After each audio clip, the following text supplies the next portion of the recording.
الله قال كلمة عظيمة، قال إنما يوفى الصابرون أجرهم بغير حساب.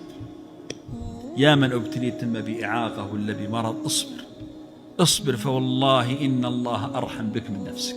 إذن الله عز وجل من رحمته أنه ما يجعل حياتك كلها بلاء، إن أخذ منك شيء أعطاك أشياء أخرى، لا يمكن. هذا هو من رحمة الله. ولو تأملت في نفسك يا المبتلى لوجدت أن عندك مشكلة واحدة لكن عندك خيرات كثيرات. وما أعظم وأجمل الإنسان عندما ينظر إلى بلاء الله على أنه عطاء. هذا الذي يرفعك عند الله عز وجل، عندما يراك الله وهو يبتليك فترضى، فأبشر بالخير. ولنبلونكم بشيء من الخوف والجوع ونقص من الأموال والأنفس والثمرات وبشر الصابرين. بشر، من المبشر؟ الله جل جلاله. الذين إذا أصابتهم مصيبة قالوا إنا لله وإنا إليه راجعون.